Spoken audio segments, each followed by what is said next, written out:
Chapter 1. Mr. Murdstone. I disliked Mr. Murdstone the first time I met him. Perhaps I was just jealous, or perhaps it was more than that. Certainly he was a handsome gentleman with dark hair and dark whiskers, but there was something in his eyes that made me feel uneasy. He began to call at our house, and then my mother started putting on her prettiest dresses and going out in the evenings. One such evening, my nurse, Peggotty, suggested that I go with her to visit her brother in Yarmouth for a fortnight. I agreed immediately, happy at the thought of an adventure. I did not realize how different things would be on my return. The day of our departure soon arrived, and Peggotty and I climbed into the carrier's cart that was to take us to Yarmouth. My mother and I kissed each other, and we both cried. When the cart started off, she ran after it to ask for another kiss. As we rode away, I saw Mr. Murdstone speak to her disapprovingly, and she lowered her head submissively. I shall never forget that holiday. Peggotty's nephew, Ham, was waiting for us when the cart set us down. He swung me on his broad shoulders and took us to their home. The Peggottys lived in a boat that had been taken from the water and made into a small, cozy home. For a young boy like me, it was magical.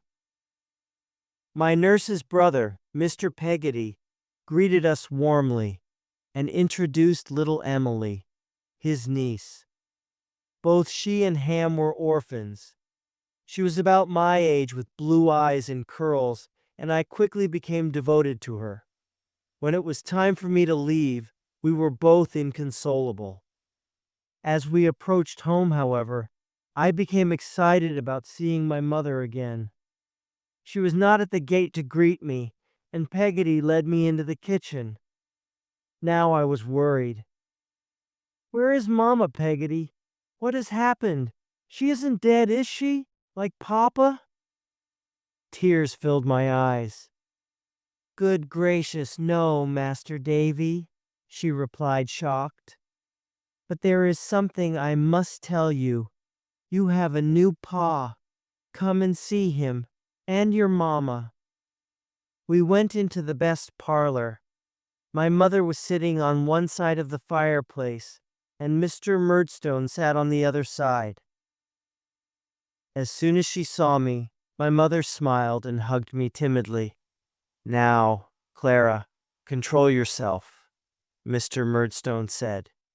She kissed me, avoiding looking at me under Mr. Murdstone's watchful eye. As soon as I could, I went to my room. Miserable, I thought of how different things used to be, how loving and affectionate my mother had been under Peggotty's indulgent eye. I knew that happy life was over, and I cried myself to sleep. I was awoken by my mother and Peggotty, who had been looking for me. "Davy, what is the matter?" my mother asked. She tried to put her arms around me, but I pushed her away. "Oh, this is your fault, Peggotty," she cried. "You have turned my boy against me." I heard other footsteps, and Mr. Murdstone entered. "Clara, my dear, remember yourself." "Oh, it is too much," my mother exclaimed. "Can I not have some peace and happiness?" Mr. Murdstone calmed her with a kiss, and I saw immediately that she would do whatever he said. "Go downstairs while David and I talk. We'll join you shortly," he said with a smile. When we were alone, he asked me, "Do you know what I do with a disobedient dog? I beat it." He gave me a hard look, and I understood all too well. "Now, come downstairs and do not displease your mother or me again." After dinner that evening, Mr. Murdstone's sister arrived. She was dark like him, with the same stern look, but had a large nose and thick eyebrows, which almost met in the middle. She had come to help my mother, and started the next morning by rearranging all our store cupboards. From then on, she took control of everything. On the one occasion that my mother asked to be consulted occasionally, Mr. Murdstone accused her of being ungrateful and expressed his disappointment. It was enough. My mother never protested again. I resumed my lessons with my mother, but these were no longer the happy times they had been before. Mr. and Miss Murdstone were always present, always ready to criticize my mother for her lack of firmness with me and myself for every mistake. Mr. Murdstone made me nervous and forgetful. My mother in turn became anxious. When she thought no one was looking, she tried to help me, but was immediately rebuked by Miss Murdstone.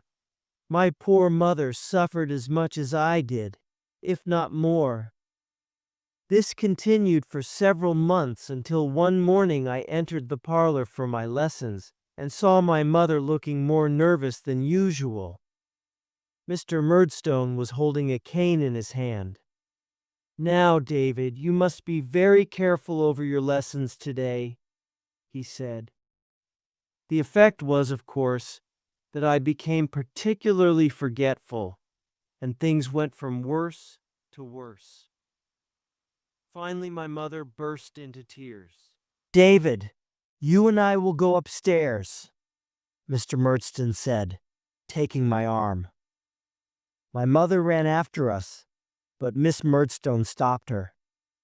My mother's crying accompanied me up the stairs. When we got to my room, Mr. Murdstone suddenly pinned my head under his arm and raised the cane in his other hand. "Please, sir, don't beat me. I'll do better." "Really?" he replied and hit me hard.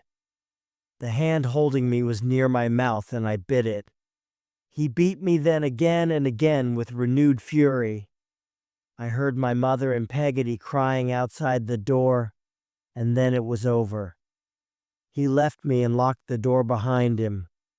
I was kept in my room for 5 days.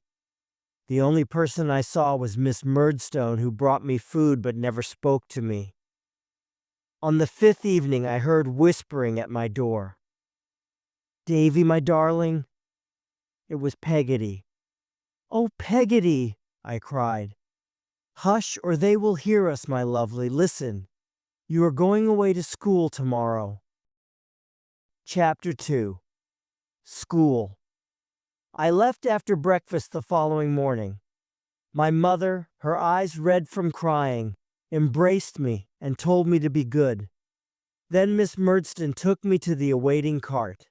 It was the same carrier that had taken Peggotty and myself to Yarmouth. I cried heartily as we drove away. Then about half a mile from the house, Peggotty suddenly appeared from behind a hedge and got into the cart. She hugged me tightly, put some cakes into my pockets, and got out again, all without saying a word. I felt a little happier after this, and even more so when I found 2 half-crowns wrapped in paper, sent with my mother's love. As the morning progressed, I shared my cakes with the carrier and learnt that his name was Mr. Barkis. He asked a few questions about Peggotty, and then asked me to give her a message when I wrote to her. "What message is that, Mr. Barkis?" I asked. "Tell her, Barkis is willing," he replied. I thought it a strange message, but kept the thought to myself. I very soon fell asleep.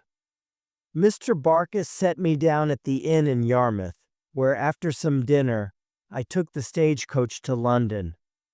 We traveled through the night, and I sat pressed in between 2 gentlemen. Unlike the other passengers, I was unable to sleep. We arrived in London the next morning. Nobody was waiting for me at the inn, so the coachman left me in the booking office. I began to think I might never be claimed, and that perhaps this was Mr. Murdstone's revenge, when a thin young man entered. His name was Mr. Mell, and he was a schoolmaster at my new school. Salem House was an unwelcoming square brick building. As we crossed the courtyard, I remarked to Mr. Mell how quiet it was. He seemed surprised. "Copperfield, don't you know it is the school holidays? There are no boys here, except you." Mr. Mell left me in the classroom for a while. It was a soulless, dirty, long room which smelt stale and unhealthy. I walked up and down the rows of desks, noticing the scraps of paper on the floor and the ink splashed liberally about. At one end of the room, I saw a beautifully written sign lying on a desk. It said, "Be careful. He bites." I imagined it was for a fierce dog and felt rather alarmed. So I quickly climbed up onto the neighboring desk and proceeded to peer under the other desks in search of it. When Mr. Mell returned, he found me like this and asked what I was doing. "I'm looking for the dog, sir," I replied. He looked at me gravely. "I'm sorry, Copperfield," he said. "It's for you. I've been instructed to make you wear it." He helped me down from the desk and put the sign over my head so that it hung on my back. How mortified I was. How I suffered. I was glad there was nobody there to see it. As the days and weeks passed, I began to dread the end of the holidays, but it was inevitable. Preparations were made for the boys' return, and one morning it was announced that the headmaster, Mr. Creakle, would return that evening. After supper, I was summoned before him. Mr. Creakle, who was almost completely bald, had an angry face with small eyes and nose and a large chin. He never spoke above a whisper, and judging by the veins protruding on his forehead, the effort cost him dearly. "I know your stepfather, boy," he said, as I stood before him. "And I know something about you. You bite." I lowered my head and he continued, "Let me tell you something about myself. I'm a Tartar and very determined. I do my duty and make sure what I want done is done. Nobody stands in my way. Do I make myself clear?" "Yes, sir," I replied, trembling under his fiery gaze. "Good. Now go," he replied. I hurried away as quickly as possible. The first boy I met was Tommy Traddles. He found the sign on my back so amusing that he immediately introduced me to all the other boys as they arrived back. However, the most important introduction took place in the playground and was to a boy some 6 years older than myself, who was respected and admired by all the boys in the school. Steerforth, for this was his name, asked me why I had to wear the sign and, hearing my story, declared it was a shame. I became devoted to him immediately, and he took me under his wing. School was a sorry business. Mr. Creakle was indeed a Tartar, and took great delight in using his cane.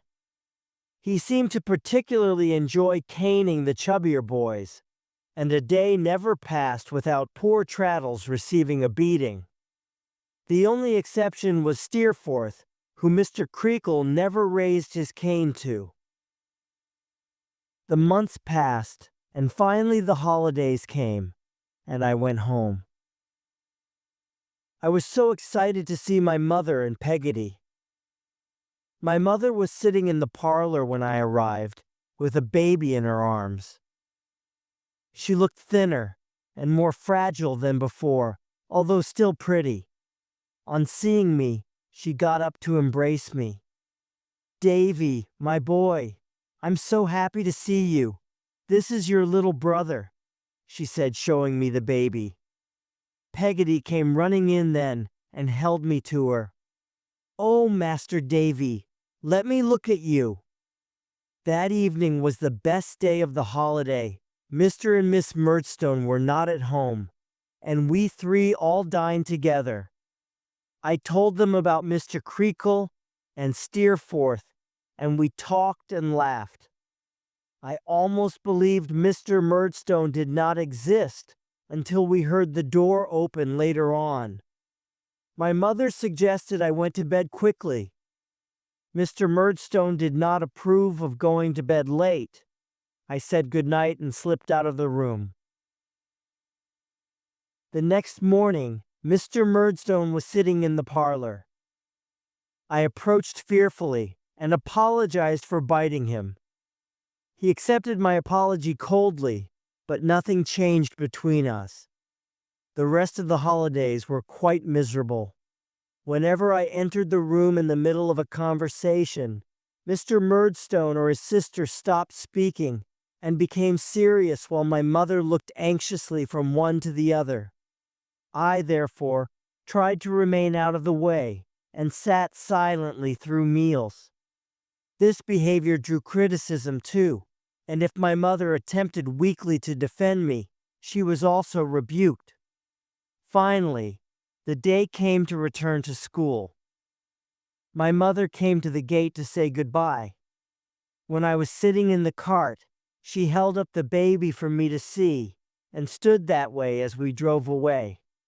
I did not know it, but this would be my last image of her. Now I must relate the saddest time of my life. My birthday was about 2 months after my return to school. After breakfast, I was told to go to the parlor. I imagined that Peggotty or my mother had sent something for me, but was conscious of something like pity in the schoolmaster's eyes. Mr. Creakle was still at the breakfast table when I arrived, but he quickly left the room. His wife sat me down beside her, and with a sad look, took my hand. "My poor boy, sit beside me. I'm afraid I have some very sad news. Your mother has died." I cried long and hard, while Mrs. Creakle held me. The news quickly spread through the school, and I had the bitter satisfaction of a newfound status among the boys. Chapter 3. Everything changes. And so the worst period of my life began. I was sent home the next day, but any hope I had of finding much comfort there was immediately dashed. Mr. Murdstone ignored my presence entirely, and sat consumed by his own grief while his sister busied herself with practical matters.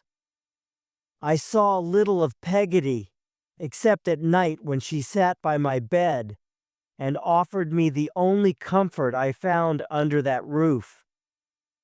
The time before the funeral is confused in my memory, but I remember the day itself clearly. I can still see the best parlor readied for mourners, and later the coffin containing my mother and baby brother, as it was lowered into the ground. That evening, Peggotty came to my room. She held me close and told me that my mother had died in her arms, her last thoughts of me. The baby had died the following day. The first thing Miss Murdstone did after the funeral was over was to give Peggotty a month's notice. Poor Peggotty was as upset as I was at the thought of our separation. After her departure, I was almost entirely neglected. I ate with the Murdstones when they were at home, alone when they were not. Mr. Murdstone tried to see as little of me as possible. My presence, perhaps, irritating his conscience, and I spent many lonely hours, weeks, months. Peggotty, now married to Mr. Barkis, came to visit as often as she was allowed, but it was never often enough. Then, one day, Mr. Murdstone decided I should be sent to work in his business in London. I was 10 years old. Murdstone and Grinby's warehouse was in Blackfriars on the waterfront. It was an old building, overrun with rats.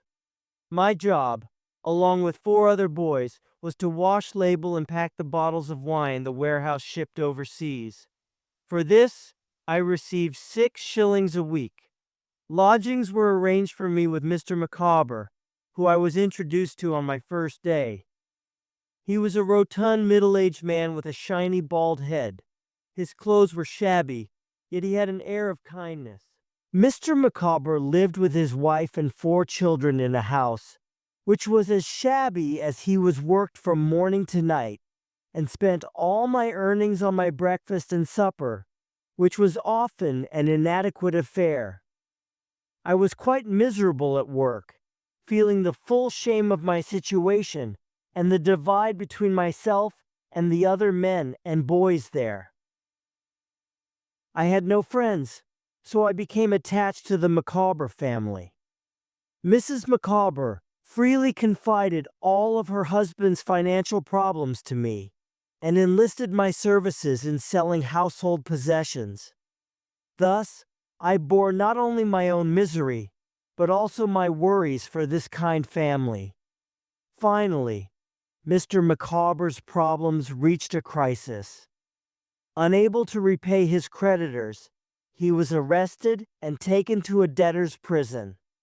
Soon afterwards, the family furniture was sold, and Mrs. Micawber and the children moved into his cell with him.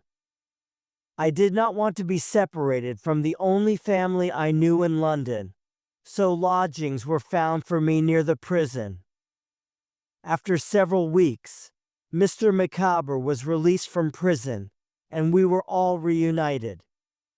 However, he decided to leave London and wasted very little time in preparations. We spent their last evening together, and Mr. Micawber offered me some fatherly advice.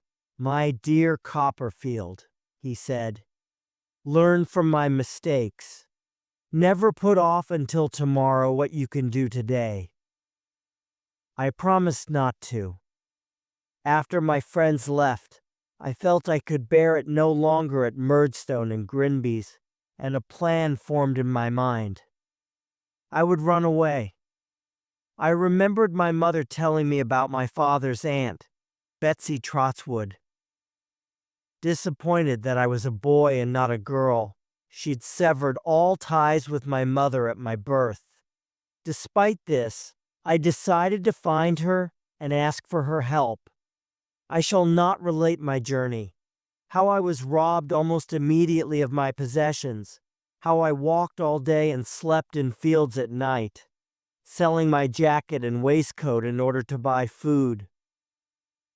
It is enough to say that 6 days after I left London, I arrived, exhausted, starving, and half-clothed in Dover, and began to inquire after my aunt. I was lucky, and after no more than half a day, I was following her maid along a cliff road to the pretty cottage in which my aunt lived. There, aware of my terrible appearance, my courage failed.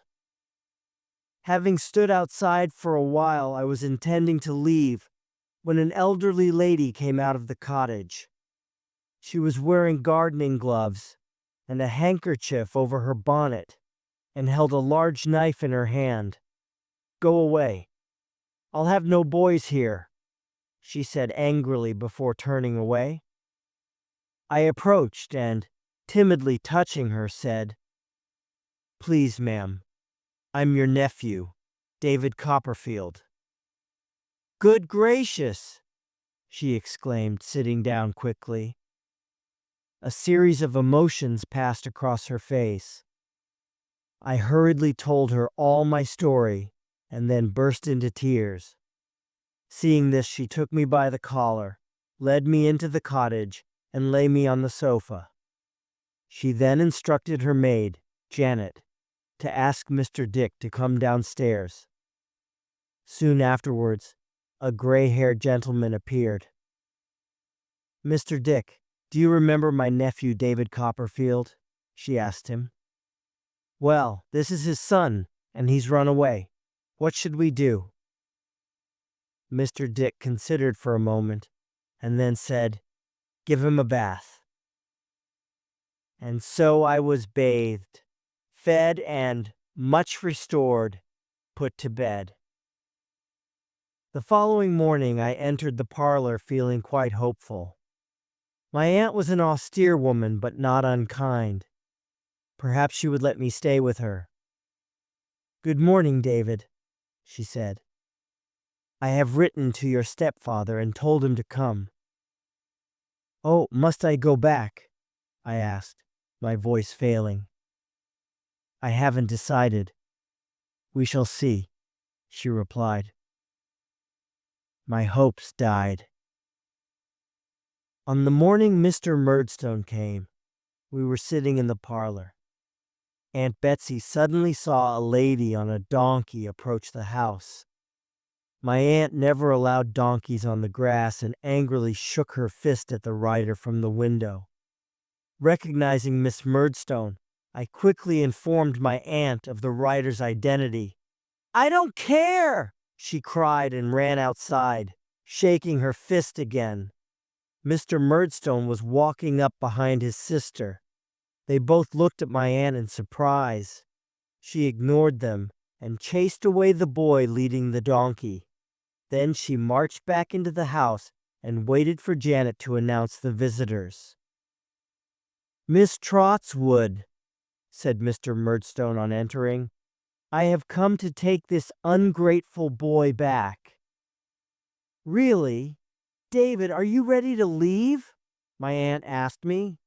"No, they never liked me and made Mama unhappy about me too. Please don't send me back with them.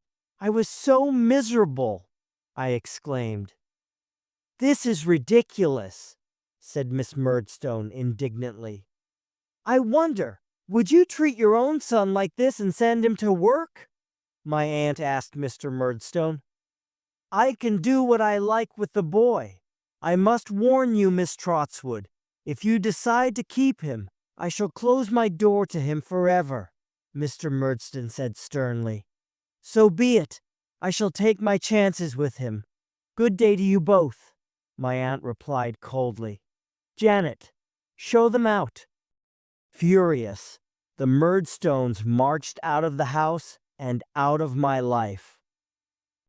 Chapter 4. A New Life. My life now took a happy turn. I became good friends with Mr. Dick, and my aunt, who called me Trot, grew very fond of me. She decided to seek the advice of a certain Mr. Wickfield, her lawyer, regarding a suitable school for me in Canterbury. I accompanied her to his house. When we arrived, a pale youth of about 15 opened the door to us. He had extremely short red hair, no eyebrows or eyelashes, and was bony and ill-proportioned with skeleton-like hands. His name was Uriah Heep. "Uriah, is Mr. Wickfield at home?" my aunt asked. He showed us into the study. Mr. Wickfield soon arrived. He was an affable gentleman with white hair and a complexion which suggested a little too much port. He was able not only to recommend a school, but to offer me lodgings in his house. Then he introduced me to his daughter, Agnes. She was about my age, with a gentle face and such a calm spirit that I have never forgotten. I knew immediately that we would be friends. So time passed. I attended Dr. Strong's school. It would be impossible to find someone more different from Mr. Creakle. Dr. Strong was one of the kindest, gentlest men I have ever known, and my school days there were happy ones. I was also happy living in Mr. Wickfield's house, and grew close to Agnes, coming to consider her as a sister. The only person I did not like there was Uriah Heep. I had disliked him instinctively on first meeting him, and the years did nothing to change this. He continually referred to himself as a humble person, and had snake-like movements and ingratiating ways which repulsed me. Finally, the time came for me to leave school and take my place in the world. I was 17. At my aunt's suggestion, I took some time to think about what I wanted to do next, and decided to visit my dear old nurse, Peggotty. I took the stagecoach to London, stopping for the night at an inn there. As I sat near the fire, a handsome, well-dressed young man entered the room. It was Steerforth. Steerforth. "Don't you recognize me?" I asked, approaching him, hand outstretched. He looked at me hard, and then I saw recognition light up his face. "Why, it is Copperfield!" he exclaimed, shaking my hand heartily. "I'm so glad to see you," I said, tears coming to my eyes. We sat and talked. He was on his way from Oxford University to see his mother and suggested I went with him.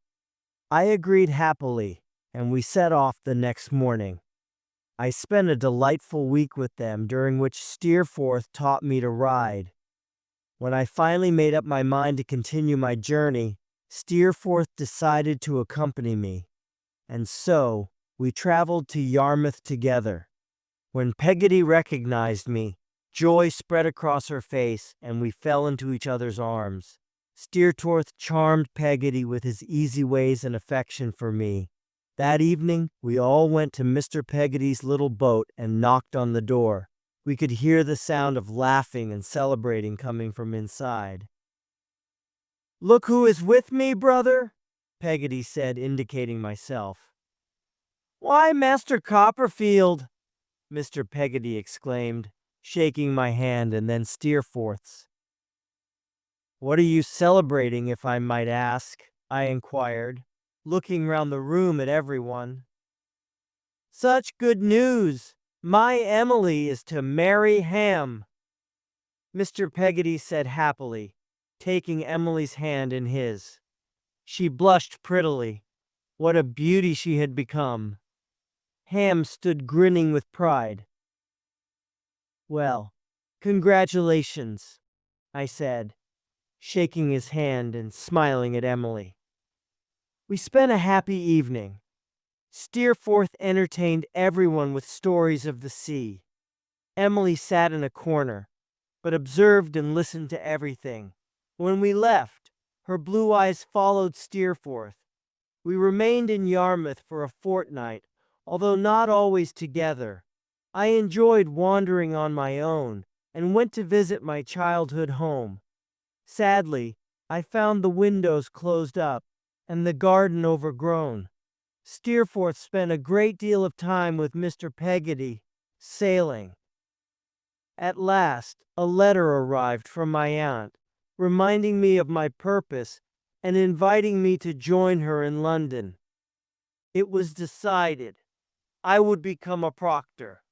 My aunt found me a position as a clerk with Spenlow and Jorkins, and we found lodgings nearby. Imagine my delight when I met Traddles again in London, lodging with my old friend Mr. Micawber. After a trial period, I was articled. Mr. Spenlow invited me to his house, Norwood, for the weekend. When we arrived, he immediately called for his daughter. We entered a room, and there she was, Dora Spenlow. I fell in love instantly. Later, we walked in the garden together. She wore a straw hat and had such blue eyes and curls. A little black dog, Jip, was by her side. We made idle conversation and walked together to the greenhouse. There, she stopped to admire the geraniums and, laughing charmingly, held Jip in her arms. I followed her from flower to flower, her slave. Dora became my life. I thought of her constantly and walked along the road to Norwood so many times, hoping to see her, that I soon became well known there. I saw Steerforth occasionally when he came up to London. On one such occasion he brought me news from Yarmouth. Mr. Barkis, Peggotty's husband, was dying. I resolved to go to Peggotty and obtained permission from Mr. Spenlow. In the days following Mr. Barkis's death, I helped settle his affairs for Peggotty and then stayed for the funeral. That evening we were all to meet at Mr. Peggotty's house, but Ham and Emily did not arrive. After a while, I went outside and saw Ham there, his head in his hands. "Ham, what is the matter?" I asked. He looked at me with dead eyes. "How can I tell him, Master Davy? How can I tell him that Emily has run away?" he exclaimed. "Run away? Where to? Who with?" I asked. I looked at Ham's face and knew. Steerforth. You may well imagine the misery that I witnessed that evening, and the feeling of loss greater than death that fell upon the house. Mr. Peggotty resolved to find Emily, and never rest until he did. My sadness at the Peggotty's troubles weighed heavily upon me, and was lightened only by an invitation to Dora's birthday party. It was a picnic in the countryside. A young man with red whiskers claimed Dora's attention, and in a state of jealousy, I flirted with the nearest girl I could find. I was miserable all afternoon. I was planning to leave when Dora approached with a friend. "Mr. Copperfield, you are unhappy." "Dora, so are you," the wise friend said. "Stop this silliness now before it is too late." Without thinking, I took Dora's hand and kissed it, and she let me. I offered her my arm, and we walked together. I do not know where. What joy! The next day I determined to declare myself. Alone with Dora, I told her how happy I had been with her the day before. When she doubted it, I took her in my arms and told her that I worshipped her. Jip barked and growled, but I did not stop. I told her I could not live without her. She cried, and I held her more tightly. Soon we were engaged.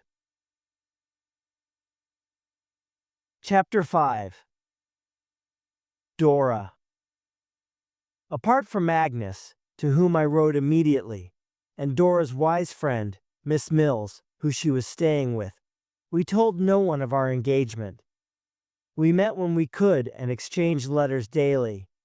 We were so happy and in love. However, this carefree existence did not last long. A series of events tested our love. The first was the discovery that my aunt was ruined. I found her and Mr. Dick sitting outside my rooms one day. This news was a terrible shock, and I confess my thoughts were not only for my aunt. I was poor now too, and not the same man Dora had given her heart to. My aunt stayed with me, and we found accommodation for Mr. Dick. I immediately spoke to Mr. Spenlow about my circumstances, but he was unwilling to release me from my articles. Consequently, I determined to find additional work to support myself. I was lucky. My old teacher, Mr. Strong, needed a secretary, and we arranged that I should work for him for a couple of hours in the mornings and evenings. The following Sunday, I went to confess everything to Dora. "My darling, could you love a poor man?" I asked, kissing her hand. "Don't be so silly, Dodie," she replied, calling me by her pet name for me. "I shall make Jip bite you if you don't stop."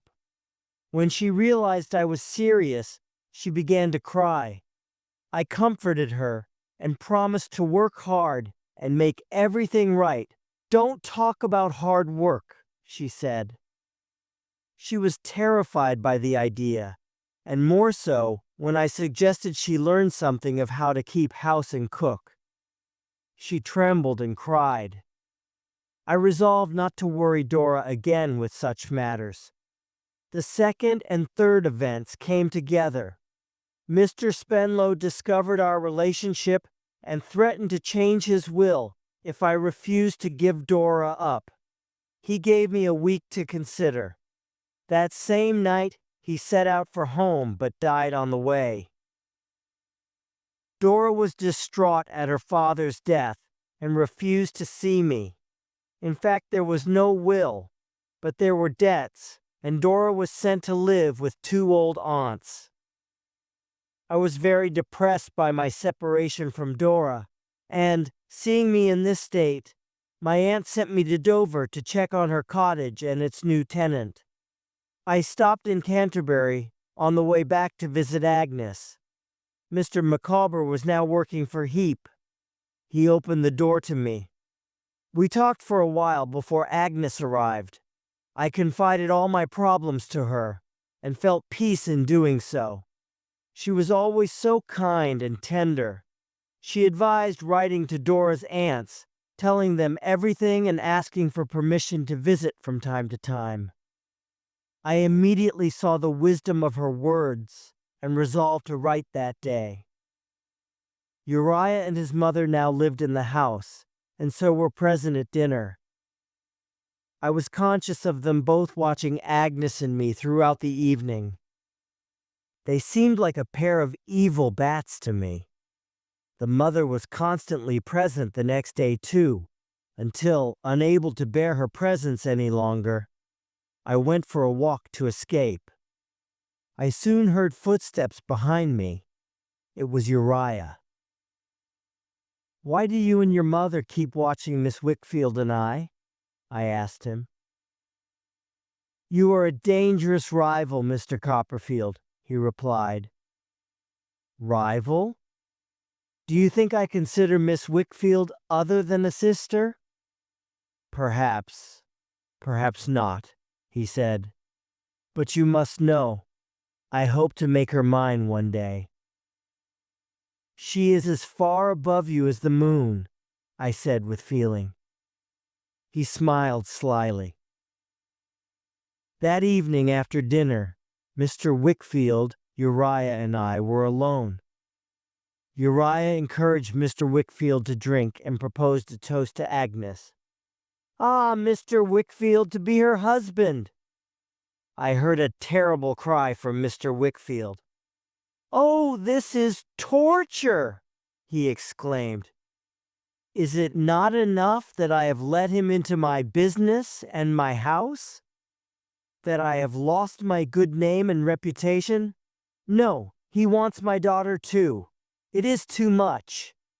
Be careful what you say. Remember, I know things, Mr. Wickfield," Uriah said menacingly. Agnes arrived then. "Papa, what is wrong?" she asked. "Come, let me help you to bed," she said, then looked at myself and Uriah. I left Uriah there too and went upstairs. I was greatly troubled by what I had seen. Agnes came to me later. Her eyes were red from crying, but she smiled.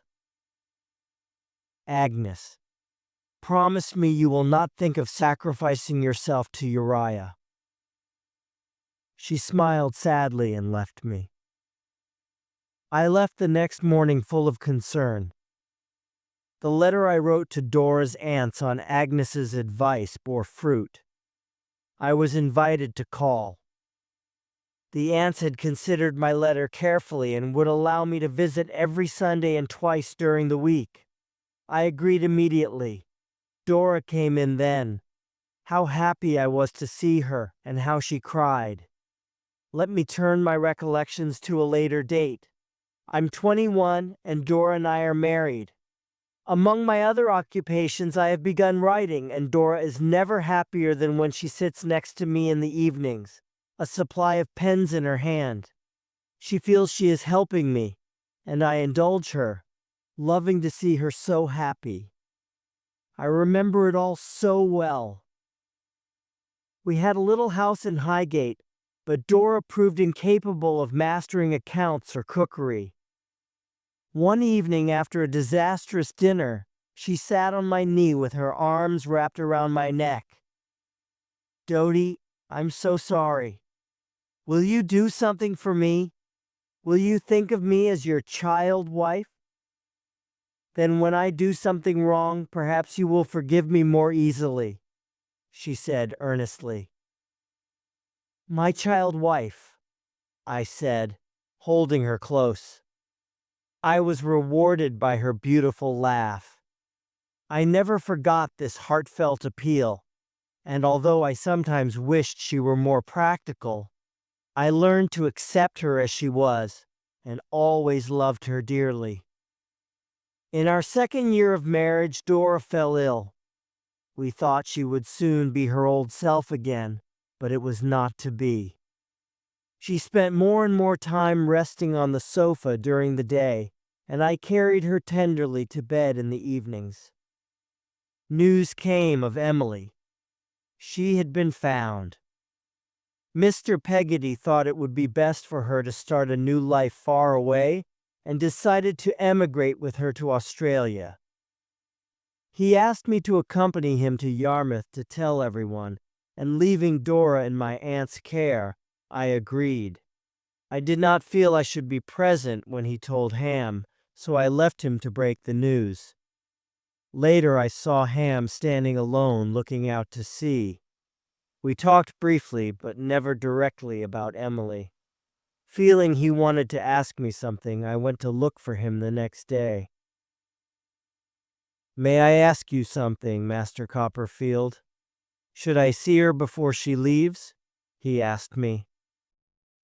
"No, I don't think so. I think it would be too hard for her," I replied. "If you want to tell her something, I could write a letter for you, Ham," I offered. "Thank you. You are a gentleman, and so much better with words than I am. I don't think I can forgive her or forget her, but I don't want to weigh heavy on her heart. Tell her that I'm fine. Not that I shall ever marry or anything, but I'm fine," he said. Poor, honest Ham. I promised to write for him. Mr. Peggotty emptied his little home the next day and packed the few things he wanted to take away, and we traveled back to London together. Chapter 6. Endings and Beginnings. I shall now relate how Uriah Heep was exposed for the villain he was, but to do so, I must first go back a little in time. Shortly before Emily was found, I received a mysterious letter from Mr. Micawber. He was coming to London and wished to meet with me and Traddles. We waited for him at the appointed time and found him to be quite agitated.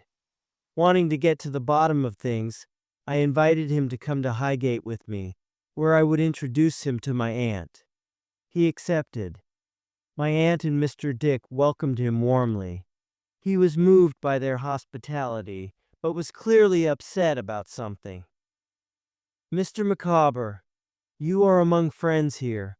Won't you tell us what is wrong?" I asked him.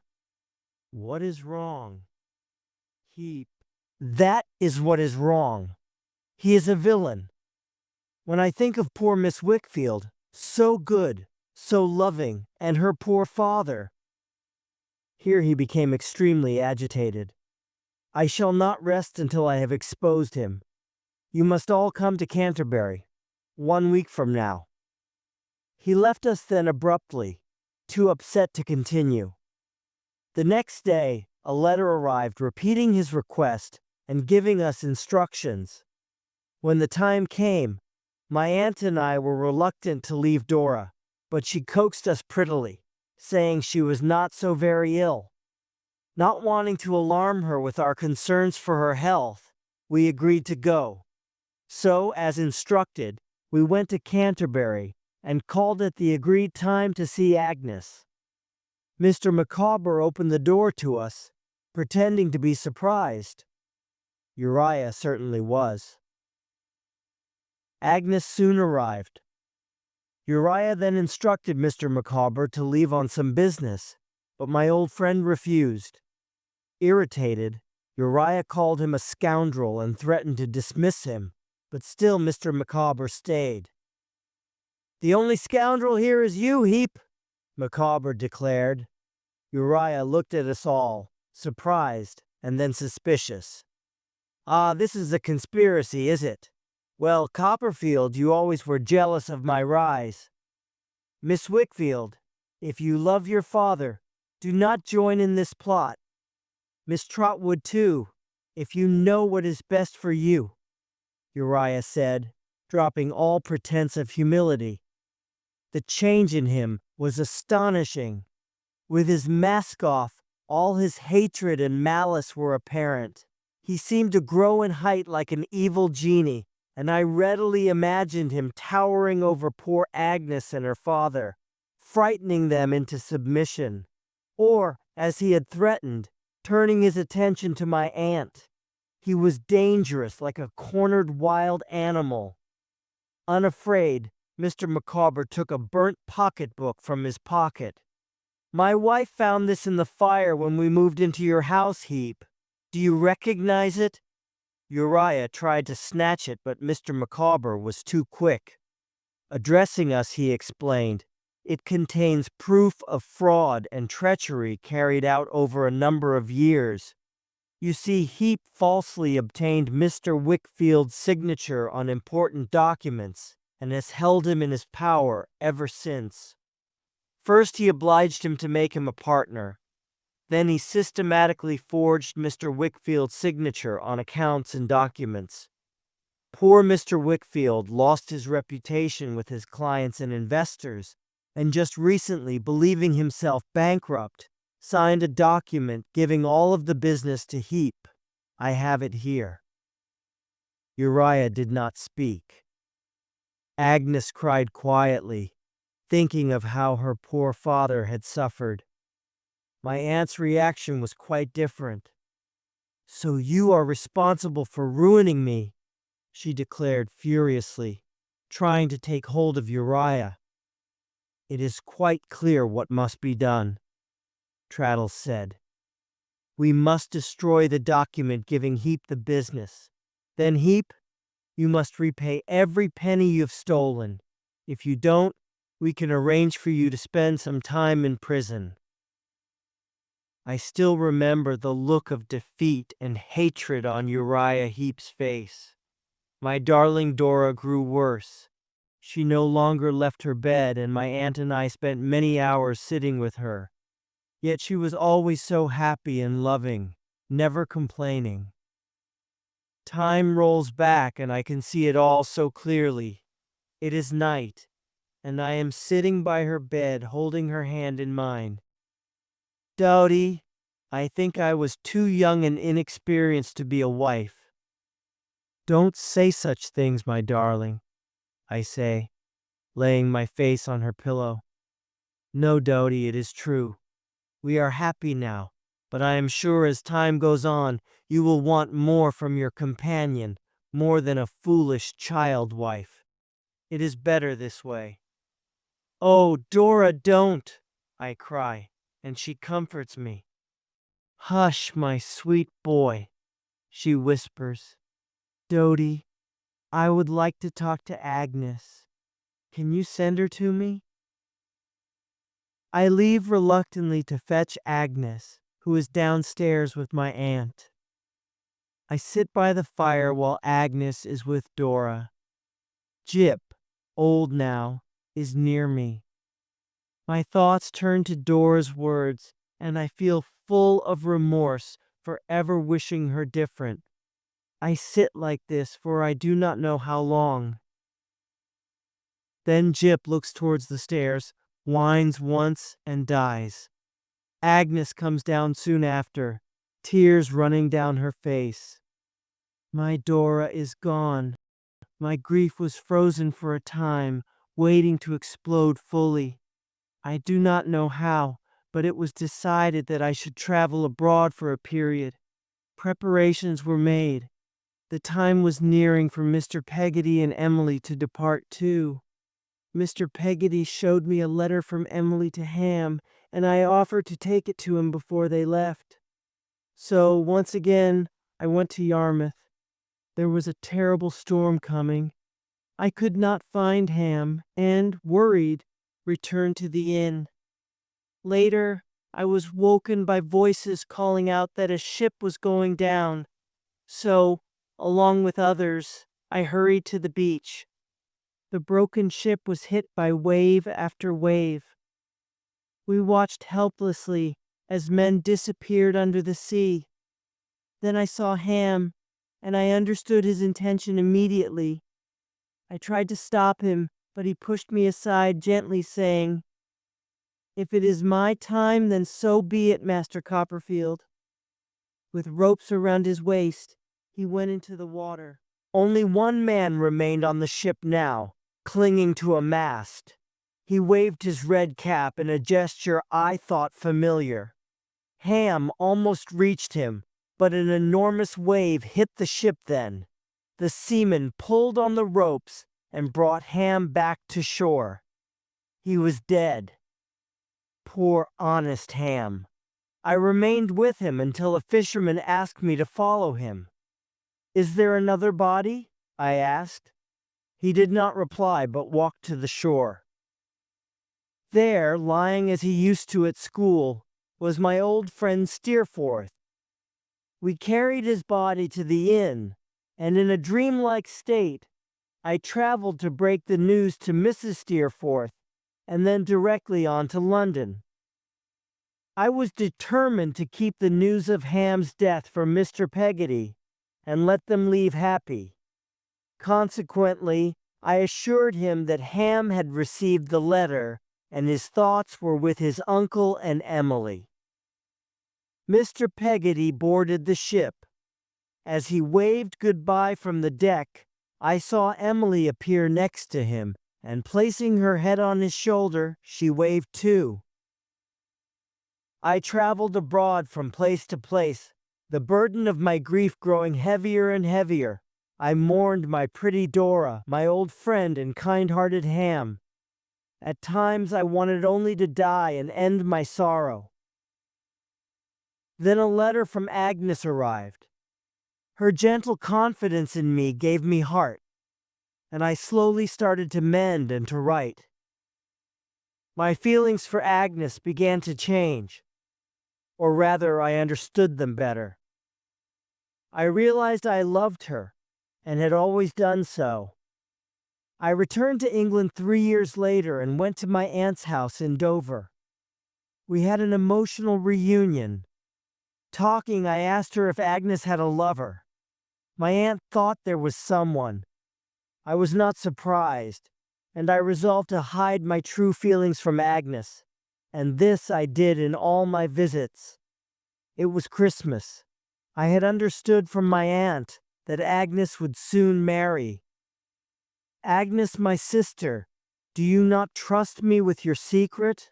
I asked her. "Do you think I cannot be happy for you in your marriage?" Agnes became upset and started to cry. Her look gave me hope. "If I thought you could ever love me as more than a brother, you must know I love you." "Oh, Trotwood, I have always loved you," she said through her tears. As I held her close, I fancied I saw Dora smiling at us happily, giving us her blessing. We were married 2 weeks later,